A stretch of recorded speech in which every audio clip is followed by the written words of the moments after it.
published widely in artificial intelligence and in ethics of robotics and AI, including a contribution to the Oxford, I'm sure I'm going to get this right, but it's the Oxford Handbook of Ethics and Artificial Intelligence. There you go. That was it. He also has a paper. I have copies here. I'm going to step over this way. If anyone is interested, I have a copy of printed out copies of a paper that he wrote on trust and cooperation. And because I love bibliographies, I actually just cheated and printed off the reading list from this course from this spring. But it has a lot of great references. And if you're interested, I printed off copies for that too. And we can get them.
and about safety and jobs. But there's plenty more to be said about the others as well.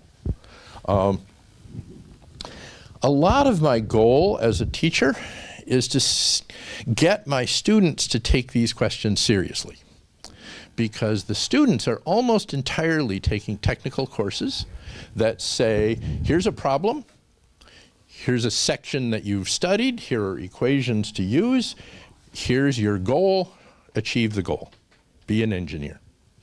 And a course like this overlaps a lot with humanities courses, liberal arts courses, and says things like which goals should be pursued.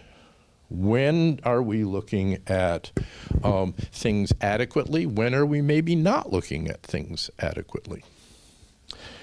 Turns out the students are just hungry for this kind of thing. So a lot of students, some students get very impatient. They say, why aren't you teaching us some technical stuff? And I say, well, pay attention, read the papers. You can focus on more technical aspects of this. But lots of the students are really hungry for material having to do with ethics. What's okay? So, starting in this, one of the real questions to my mind was to say, okay, well, what is ethics anyway? Why do we have it? We as humans feel like ethics is an important part of our life. But why? What are the pragmatic benefits of it? Well, one way to think is that each of us is an agent. We make decisions about what to do, and that decision has impact, both on our own personal situation, but on the whole society that we're in. And there are temptations to say, well, let me just focus on me because I'm the center of the universe. Why not? Why should I pay any attention to anybody else? This turns out not to be a good strategy. And so having sort of scrambled around for a fair while, this is the kind of picture of that I've come up with, which is to say, what do we need for society to function? So if my society is thriving, then I am going to thrive. I will be relatively better off. How does society thrive? Well, it turns out game theory provides us with some useful mathematics in that area. And among other things, it distinguishes between what they call positive sum games, things that are cooperative, where we interact and we both come out ahead. Zero sum games, most recreational games, chess or checkers or tennis or whatever, are zero sum, and negative sum games. If you pick my pocket, I am worse off. You're a little better off, but not much. I can tell you that. And I'm significantly worse off, so the sum goes down. And so if you think about the society, if the kinds of interactions that go on within the society are predominantly positive sum, so we are predominantly playing these cooperative games, the society does better. That level of analysis doesn't say anything about how the distribution is going. But if the society is getting better, then it's getting more resources, it's able to defend against threats, it's able to take advantage of opportunities. Now, that comes from cooperation, producing positive sum outcomes. Now, cooperation necessarily involves vulnerability because your partners can drop the ball in various ways and you can be left worse off. So in order to cooperate effectively, you have to trust. And I'll define trust in just a minute. But you have to trust that your partner will not exploit you, will not exploit your vulnerability. Trust is a good thing if your partners are trustworthy. And it's a bad thing if they're not. So when we go from trust, the trustworthiness is important. And so finally we get back to ethics. So ethics is a body of knowledge that comes from the society. In a lot of cases, it's transmitted by religious groups, but not all cases.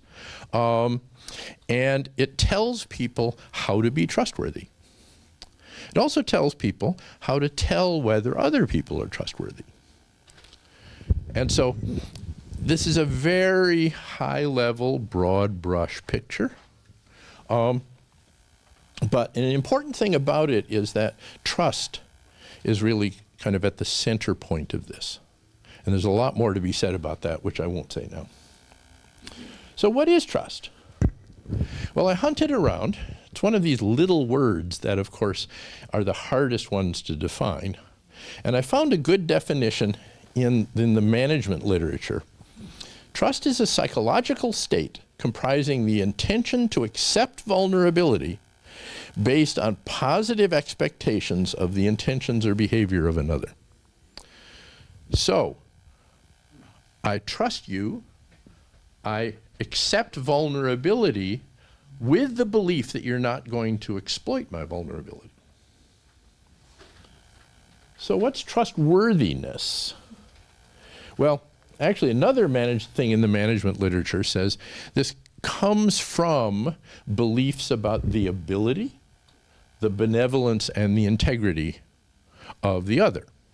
Doesn't have quite as crisp a quote. And so trying to say that is, it's the willingness to honor previous commitments, even in situations when you've discovered you could do something better otherwise. So, now there are several cross-cutting themes that I've identified as we go along, and one of them is this point I've already made, which is that trust and cooperation are central to the success of society. And individuals depend on how well their society does. If your society is doing badly, then you are probably also doing badly. Another issue that I won't have too much time to go into is that a lot of times ethical failures are due to what I sometimes call invisible hazards. That you have a model of the world and it simply doesn't include something which is a genuine hazard. So let's look at climate change. Once upon a time, we figured that fossil fuels were given to us to provide energy for all sorts of things, and people would have these portrait photographs of factories belching smoke into the atmosphere because the atmosphere is infinitely large and you can just pour stuff into it and it'll all get taken care of. And the ocean is infinitely large and the forests are infinitely large and you simply don't have to worry about those things. And so you don't. Well, turns out you do. So that was wrong. But 200, 300, 400 years ago, that was pretty much right. That the natural processes could take care of all of that stuff. But as the time has gone by, it turns out that we had made decisions using overly simple models that have led to bad results. And so models, when you think of the models that we use to think about the world, a model necessarily omits a lot of things because you can't think about everything. It's too complicated.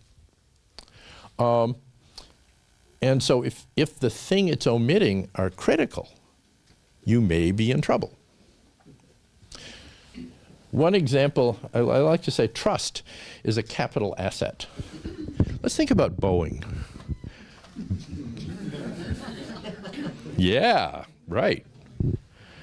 So Boeing is a company that had a huge amount of trust, and it was for its focus on high quality engineering and safety. And as time went by, it got acquired by companies that were much more interested in making profits. Now, it turns out you can increase your profits by cutting corners, and you can cut a lot of corners before you get into trouble. But at a certain point, you cut enough corners and you do get into trouble, and Boeing has been in the news, not in a good way. And so the trust that people have had for Boeing is a capital asset that it has squandered, and it is suffering. It may or may not survive. Now, I talk about Boeing almost as though it's an AI. Is it an AI? Maybe.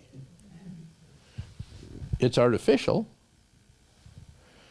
It's a goal-oriented problem solver. It has knowledge. Contrary to what Mitt Romney says, it is not people. It is made of people and a bunch of other stuff. And the people that it is made of are replaceable parts. So this starts looking a lot like the way I would talk about an AI. So I work in an AI lab, and we have computers and robots and stuff like that. And our AIs are built out of digital computers and the programs we build.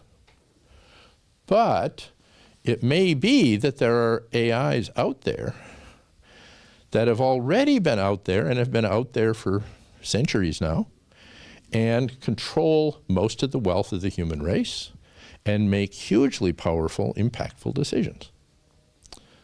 So I'm going to spend time thinking about my kind of robots, the kinds that are built on digital computers. But keep this in mind. Now, corporations are also made of things like corporate procedures, many documents, committees that do things. And for a while I was thinking, oh, we ought to get rid of corporations. They do all this terrible stuff. But in fact, they're also mechanisms for cooperation. And I'm already committed to the point that cooperation is valuable. Now, there's plenty of things that are valuable but dangerous. Think of a circular saw. So you just have to know how to be careful enough. So let's drill down.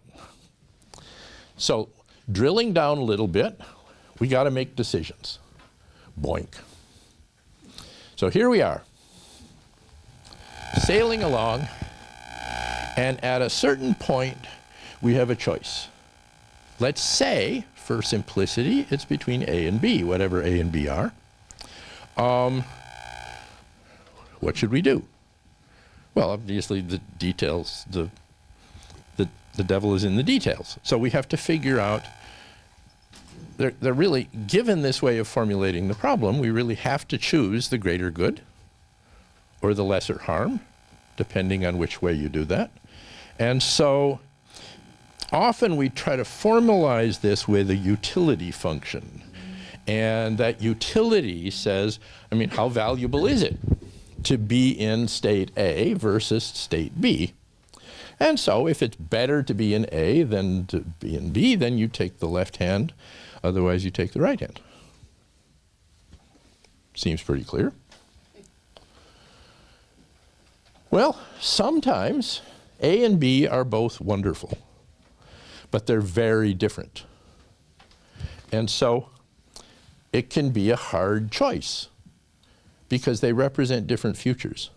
A friend of mine in graduate school got two very different, very wonderful job offers. Anybody else would have been overjoyed to get just one of them, and he had both.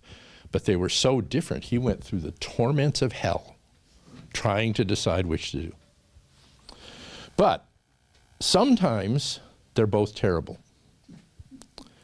And this is what I call a deadly dilemma. And they can be heartbreaking. And you can be in a situation where you do this or you do that, and they're both terrible, and what do you do? And then you say, I better call up an ethicist. Help me out. That's probably not going to help as much as you hope. Well, the people who are investigating autonomous vehicles wanted to formulate something like that. And they were inspired by an obscure philosophical thought experiment called the trolley problem, which is fun to give a lecture on, but I won't. So here is the version that got constructed. It says, suppose you have an autonomous vehicle, and it's zooming along the road. There's no shoulders, you can't pull over. You're going too fast to slow down. All of a sudden, some pedestrians, are crossing the road. And if you cross the road and hit them, you'll kill them all. On the other hand, your only other choice is you could crash into this barrier and kill all the passengers in your car. A versus B, what do you do? So they did this online.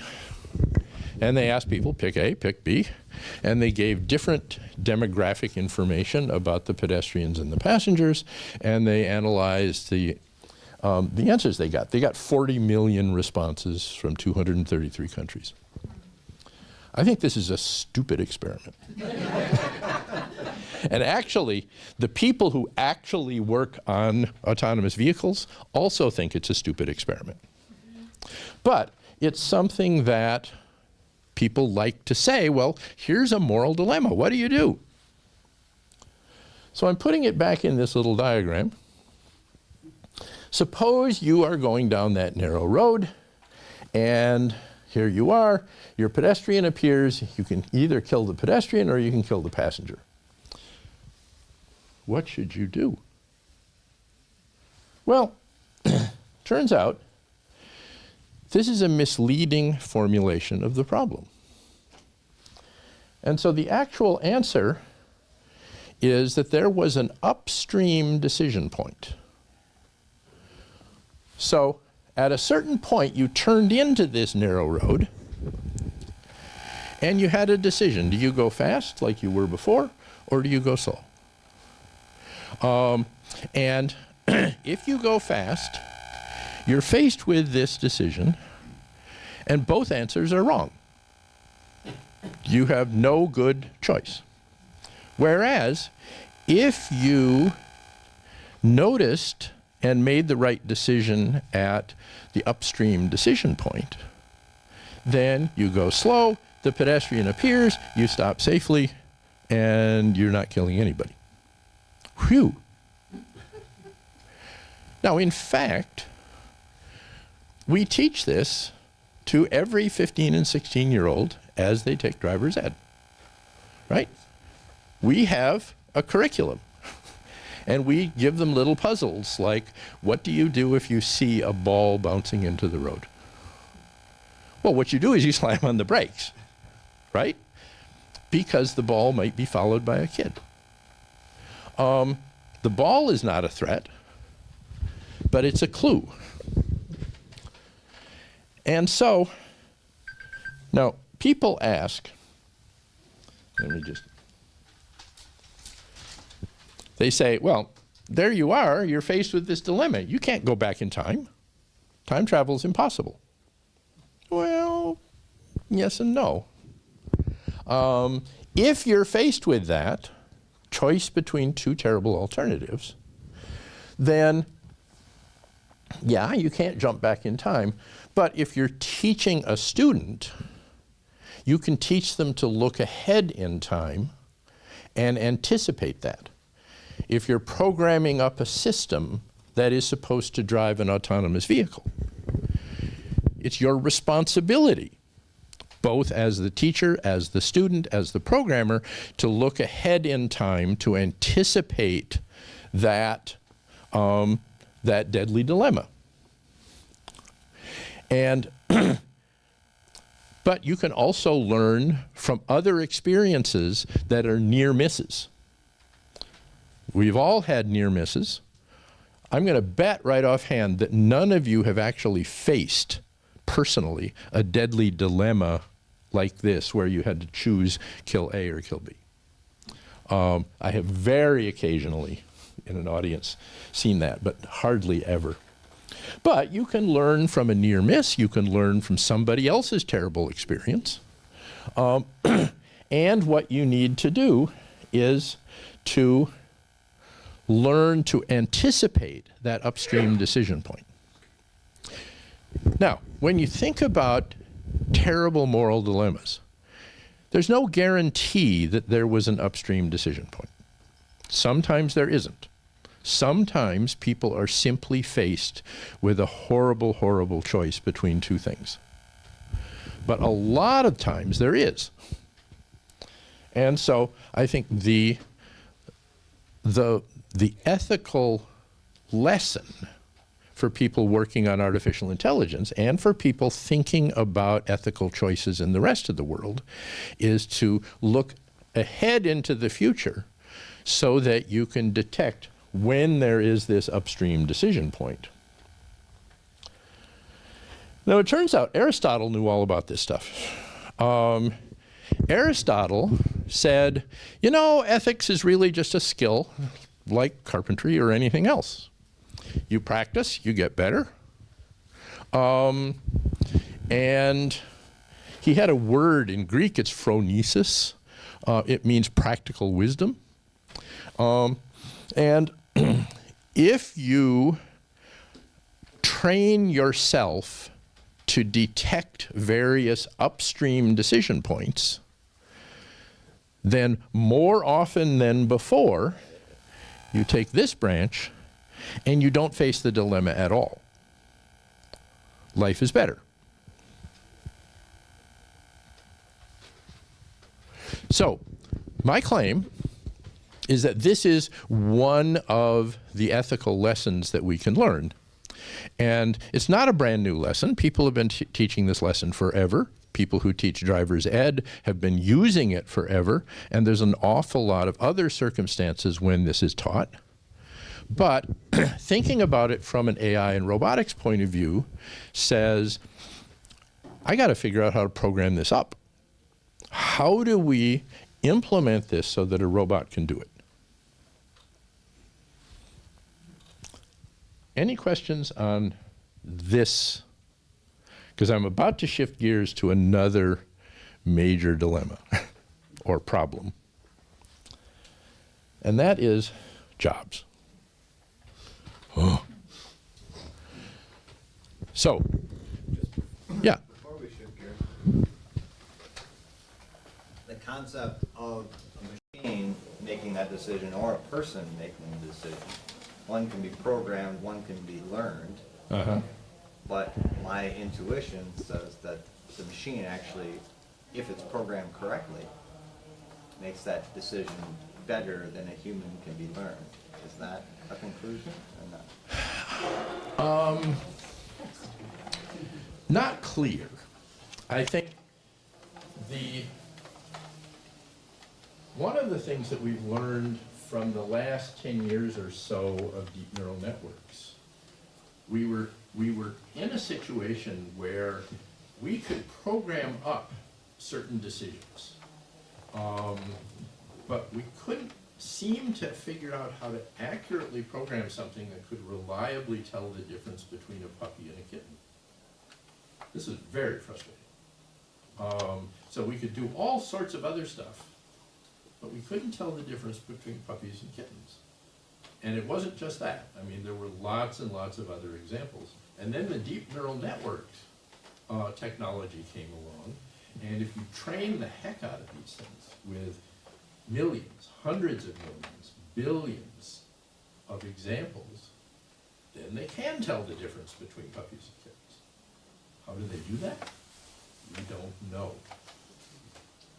This is a terribly disturbing fact. They can learn a bunch of these things.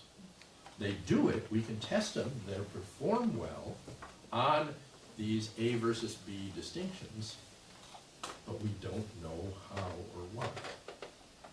Now, this is, from an academic point of view, this is a fabulous academic challenge, and there are hundreds of PhD theses being written on what in the world are they doing.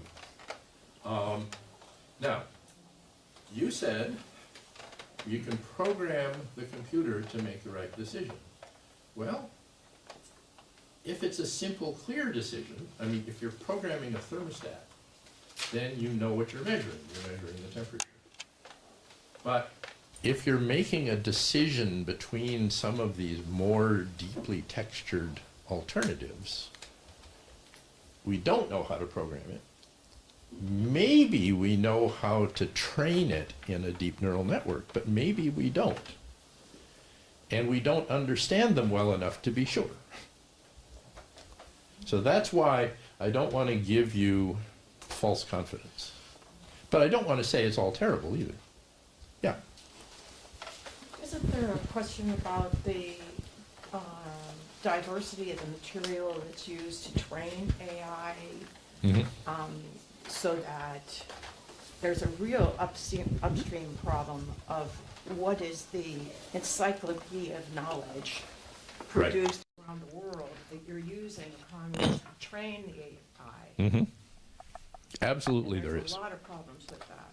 Absolutely there is. And so what they primarily do right now is they scrape a huge amount of knowledge off the internet. So start with everything on Wikipedia. Start with all of the novels and stories that are available online. Start with all of the scientific papers that are online. Now, those are written by certain subsets of the world population. And those, the distribution of people who are the authors of those is different from the distribution of people in the world. In some cases, that means that you're not paying attention to certain subpopulations. And that's when we get to the fairness and bias, which we won't spend much time on, then that's one of the issues. Isn't it also a language issue? Yeah. That is, it tends to scrape for English primarily. Yeah, and other major languages. And other major languages. But there are minor languages, and there are projects that are working on learning minor languages, but there's a far smaller literature written in those minor languages. And so what if there is some deep insight to be gotten from that? Hard to say. When we advance in technology, then robots or machinery comes along and does certain kind of work that humans had been doing before. Once upon a time, roughly 90% of the people worked in agriculture. Today, it's about 2%. So that means that there's 88% of these people no longer had agricultural jobs. Well, fortunately, as we look back by centuries, we say, well, all the manufacturing jobs came. Well, they didn't come all at once, and so some individuals were really cooked. They didn't have jobs, they didn't have alternatives, but over generations, the workforce shifted to do manufacturing. And then we got more technology, and we got more new jobs in service industries, even as mechanical robots were able to do various kinds of manufacturing jobs. And now what we're doing is we're finding that deep neural networks, ChatGPT, stuff like this, can do a lot of the stuff that, let's say, the bottom half of the graduating class of any given law school can do. So if you're going to graduate in the bottom half or the bottom third of your law school class, your job prospects are not nearly as good as they were 10 years ago. And this goes on to other areas as well. And so you can start thinking, ooh, once upon a time, we counted on the blind hand of the market to create these new jobs. are we still going to be able to do that? That's less clear. Will there be jobs left for people, or will we get this dystopian scenario? Does it matter? All those people who don't have jobs to give, well, what do we care? We've got 401ks. Watch out for people with pitchforks and torches. What should we do about it? Now, I talked earlier about simple models. In 1970, Milton Friedman, brilliant man, deeply evil, I believe, published a paper in the New York Times magazine, actually, saying the social responsibility of business is to increase its profits. He was fighting against a corporate social responsibility movement. And he's very persuasive. But I think that this is a particular message with a particular narrow model that has caused a lot of damage. Now, he's not responsible for everything, but I pick him as my poster child. There's lots of other people who are equally responsible. This has had some implications for economic inequality. So if we look at the productivity of the economy, it's been rising pretty monotonically since the end of World War II. Pretty evenly, linearly. The distribution of that has not been quite so simple. And actually, you can trace it up to about 1980. And then for the working class, it levels off. For other people, it goes up. Now, this goes from 1980. And if you say, well, okay, who is getting their fair share of the wealth that the economy is producing? Well, it's the people in the 90th to 99th percentile, the upper middle class. You and me, by the way. And other people, like the bottom 50% is here, the middle 40% is there. The rest of the top 1% is way up here, and the 0.01% is way the heck up there. How do you think people feel about that?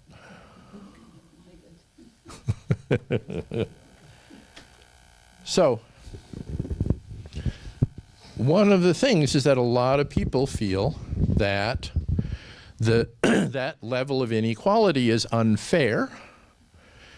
There is an axiom about the ways that cooperation works. You feel like if you are going to cooperate to produce wealth, you should get a share, a reasonable share of that wealth.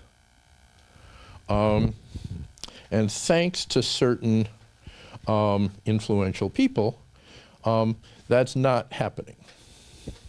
And so it's been well documented that deaths of despair are increasing. Social mobility is decreased. We like to think that this is a mobile society. Well, it's much less true than advertised. It increases hopelessness. How many of you remember the story of Solomon? Not Solomon, Samson. Samson. He was in a tough situation. And it was the best choice for him was to pull down the pillars of the temple, killing himself and a whole lot of other people. The interesting thing is that that attitude is visible in our society. Very interesting article whose title is, "This Political Philosopher Predicted the Rise of Donald Trump." His name was Hunter S. Thompson.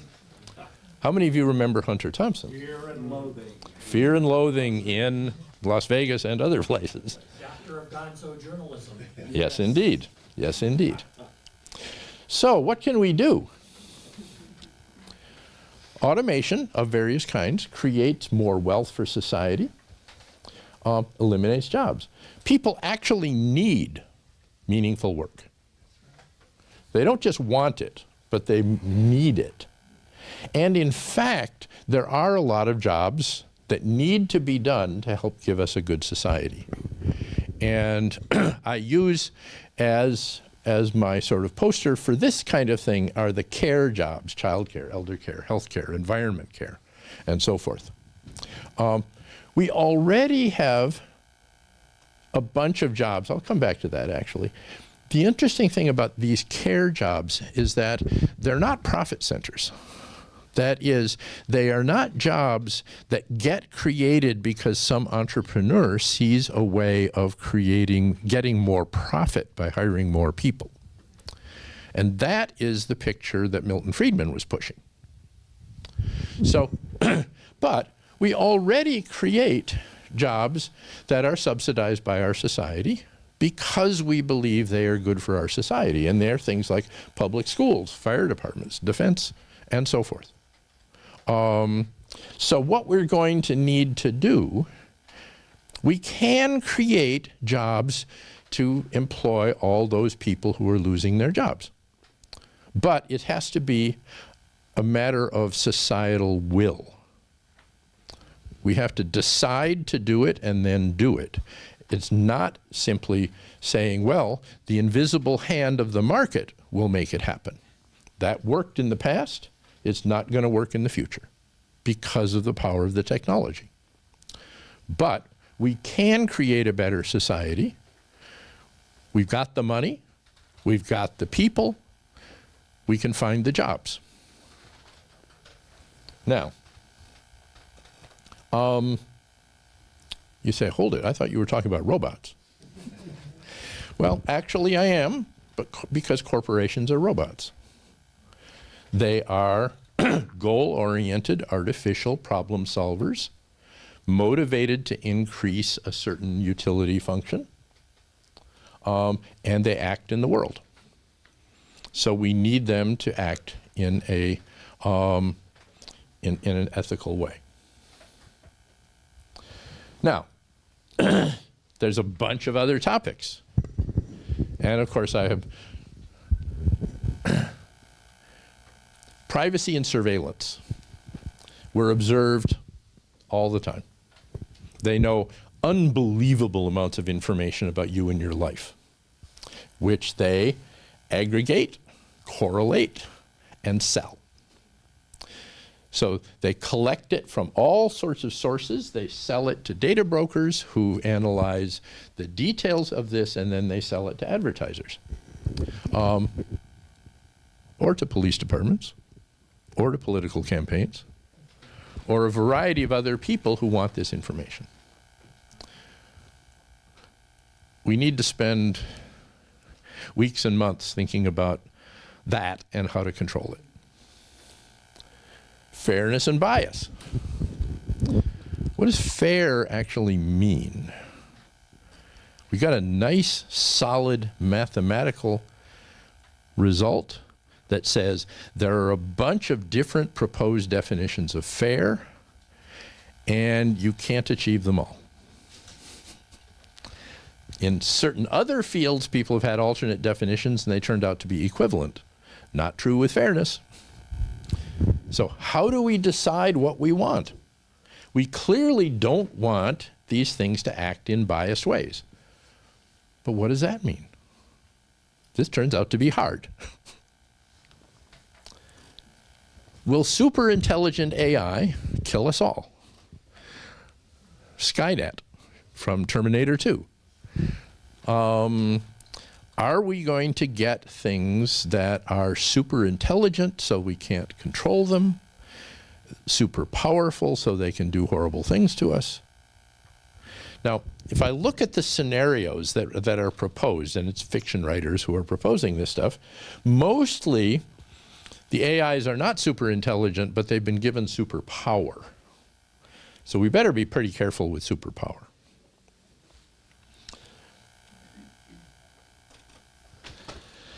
So that sort of covers a bunch of things that I cover in a semester-long course. So you have to write a term paper. So I don't promise to grade it. I'm still in the middle of this. So what I'm trying to tell students is the key question is, what should you do with your life? You have a bunch of talent. You have a bunch of opportunities. What's the most important thing that you can do? Do that. Now, here we are. You and I are in the sort of waning decades of life, but we do have a little more money than we had when we were students in college, and we have decisions to make. What do you do with your life? And one of the lessons that I do tell the students is, don't tell me I have no choice. That's a very popular answer to some of these questions. I want to go on and work in artificial intelligence and get a job as a professor in artificial intelligence, but I really have no choice about whether I'm going to take military funding. Of course you have a choice. There's costs and benefits, but there's a choice. And you need to think about them. There's risks, there's opportunities. What are you going to do? And the notion of the upstream decision point is a valuable one. What are the upstream decision points? And how do you, here again, I'm talking to students who are in the process of preparing themselves for the rest of their lives. But you and I, we have decades and decades behind us, and we have some years, maybe decades, ahead of us. And we have decisions to make. How do we prepare ourselves to make those choices? Thank you.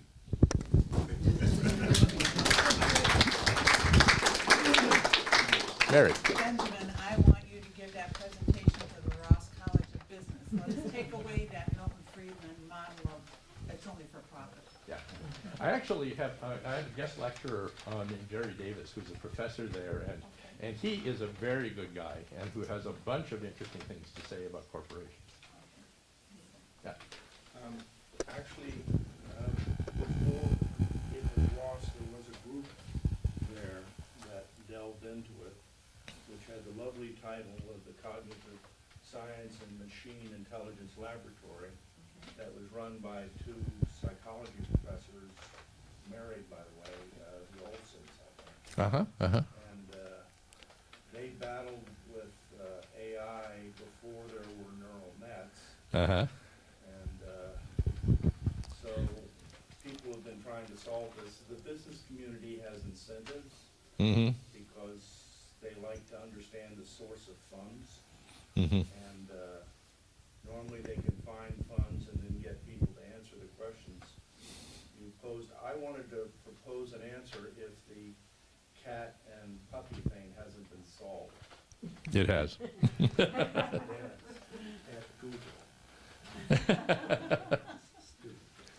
But, yeah.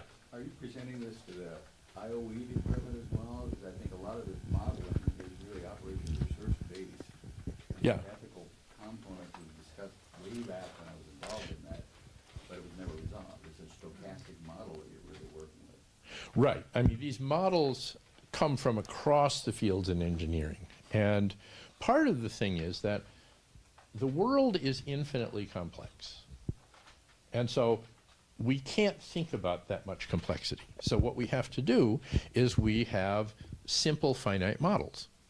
And if what you're trying to do is to say, okay, if I drop a rock on the ground, then gravity is going to accelerate it and it's going to go and hit the ground. And I can predict how long it'll take and so forth.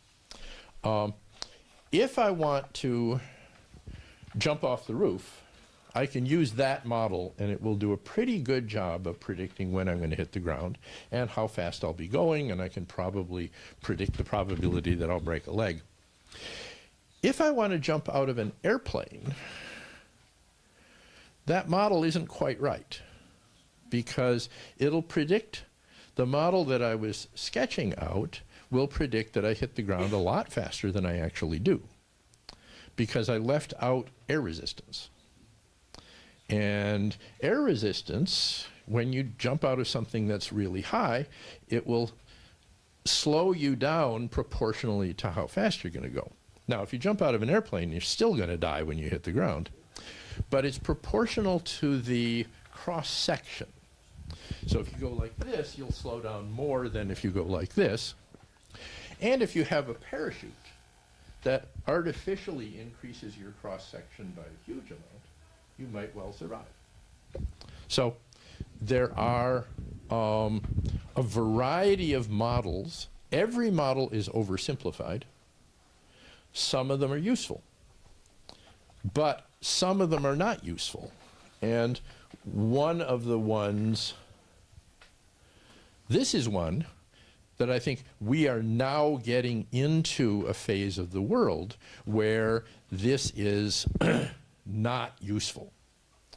It has some partial value, but it's also can mislead us in a serious way. Time for one more question. We have 2 minutes left on my watch. Okay.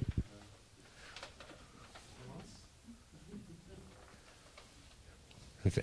So, in these things that you're coming up with, these models that you got, this model of freedom versus that model of the deaths of despair by Jason Deegan, right? Mm-hmm. You know, these models really have underlying different value structures. And so there's really opposition of values, right, that's at work here. Mhm. So how do you see the resolution of that? Well, I think we as a society are going to have to decide on certain value propositions.